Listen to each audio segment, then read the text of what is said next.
What's up guys, it's your favorite Cube Coach. Welcome to another before and after video series where we check out our students' before and afters. Let's go do this thing.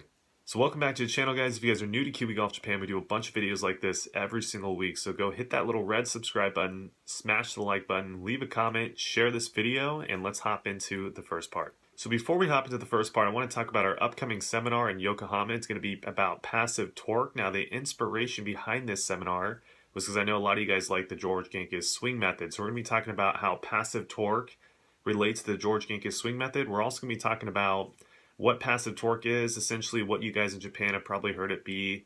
We're going to be talking about Sasho McKenzie as well as Chris Como, who are essentially people who came up with passive torque. And then finally, the most interesting part I think of the seminar is we're going to be talking about an opposing golf scientist camp called Michael Jacobs 3D, and essentially how they think that passive torque is actually scientifically incorrect. So if this could be the case, would the George Genghis theory not be scientifically correct, right? So it's going to be a really interesting, controversial seminar. You got to go check it out. We got a Michael Jacobs 3D ambassador, Tasuku Matsumoto, who's also going to be helping out with it as well. It's a can't miss seminar. Go sign up. There's only a few spots left. And yeah, let's hop into the first part. Alright guys, so we got an interesting analysis today for you guys. So this is going to be a student before and after. This is in Osaka. Now, the most interesting part I believe of this analysis is this player was struggling with a hook shot to the left, correct? And typically when we see students struggle with a hook shot, it's because they're swinging very far in to out with a shut club face, right? So if we have a positive path of, let's say, +6, we have a club face of -4, we're going to get a massive hook, right? Starts left, goes left. No one likes that shot. But this was not the case with this player. It's actually very interesting. Actually, after getting this player's flight scope numbers, we found out he had a negative path. So he had a -3 path, I believe. And then he had a face angle that was -7. So he was hitting a pull hook, but he was doing it actually by swinging over the top, right? Which is a little bit more on the rarer side. And it's actually why this player would have an alignment that was really far right of the target. So he could manage that over the top shut face pattern. So this lesson was an interesting one. So what we had to do was we had to get this player swinging more to the right, but we also had to bring the face angle along for the ride, because we kept the face there and we put the path more to the right, he's hooking it even more, right? So it was a tough lesson. I'm going to show you kind of a wrap up of what we did. I think you guys are going to find it very interesting. All right, so let's go take a look at the before swing. So real quickly, you can see top of the swing, this player had a wide open. So if you can really zoom in here and take a look at the toe of the club, he had a pretty open club face at the top of the swing here, and let me redraw that line for you guys. Anyways, it looks something like this, right? So if we go take a look at the toe of the club, it's pointing down to the ground. That's a pretty open club face at this position. If you also take a look at the lead wrist, it has a slight bit of extension in there as well, right? So not a position at the top of the swing where you would expect a player to hit a hook from, right? You're typically going to see this player swing over the top and hit a slice. But you're going to see here in a second why he's hitting a hook. So as he starts coming down, again, another position, open club face, hand path is more so in a cut pattern, right? He's looking like he's going to hit a cut here. P6, right? The club is outside the hands. It looks like he's going to hit a cut here. But then right about here, another little interesting part is if you take a look at the club face right here, notice how it's pointing way out this way. It's pointing way right at this point. So you know, almost every single player from here is going to hit a big cut. But then right about here, he starts closing down the face and gets a little flippy through the release. And then that's where he gets his hook shots from. It's actually really interesting. So he had a slicer swing, but he would last second kind of supinate really late. And he'd actually start hitting over the top negative path pull hooks. Very interesting case. You usually don't see these players too often. So how do we fix this player?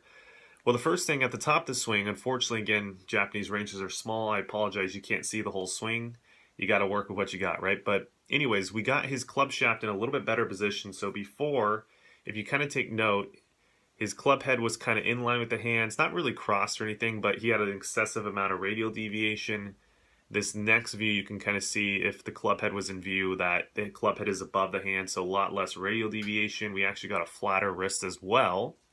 Now from here, instead of getting the hand path more so in line with the sternum, we're going to see a different position 5 now. We're going to see actually the hand path is more behind, if anything. Now this is slightly more exaggerated than I prefer, but again, we just wanted to make sure this player was swinging to the right. Again, first lessons, you're never typically going to get the player into a perfect model. You're just obviously trying to change the current ball flight and get him back to somewhere neutral, right? So that's kind of what we did there. Now, position 6, if we take a look at before the club head was slightly outside the hands, if we take a look at the new position 6, which is kind of around here, the club head now is slightly behind the hands, so he's more so in an in-to-out drawer's pattern.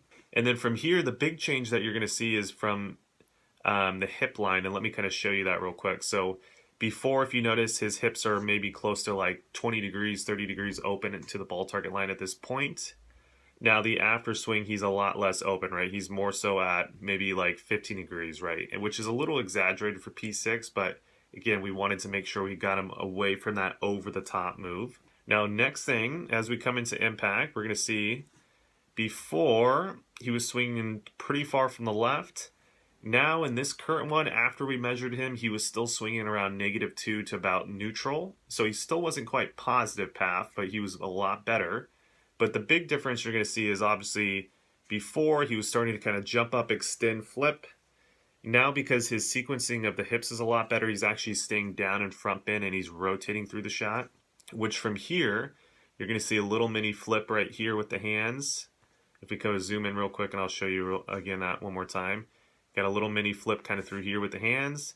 Now we're actually seeing the right hand stay underneath and the toes not churning over as much, which from here, that actually ended up getting him more so on the straight line. So he wasn't hitting hooks anymore. He was pretty much hitting straight shots. If anything, he hit a couple fades too, which he was really happy to see. So that essentially is how we fix this player. And let me wrap that up one more time.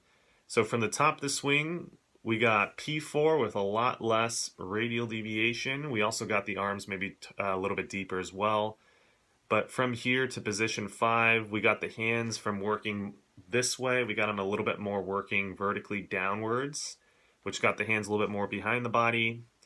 Then position 6, right, he was over-rotated with the hips. Now at position 6, he's not over-rotated, the club head slightly behind. And then from here through about position 8, before he was jumping up and flippy because he over-rotated. Now he's staying down in flexion while maintaining that right hand underneath and not flipping this way. So he got rid of that hook, right?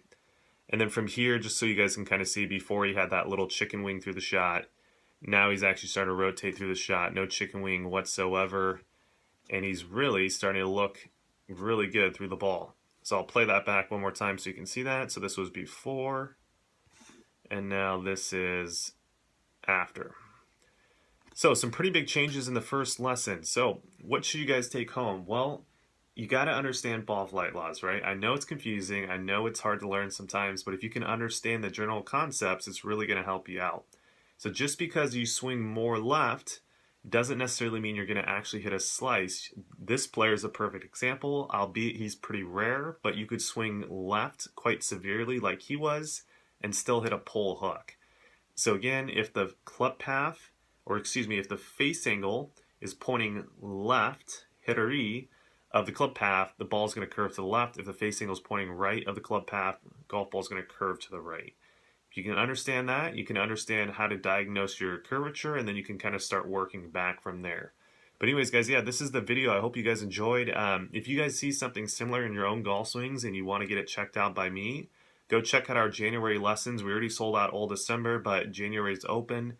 There'll be some links below. Also, you got to check out that passive torque seminar. It's going to be really interesting. Basically, it's something we see a lot with you guys, misusing the center mass of the golf club. And just because you guys think of passive torque as an automatic scoring motion. Anyways, you guys got to check out the seminar. You guys are really going to like it. So I'll see you guys next video.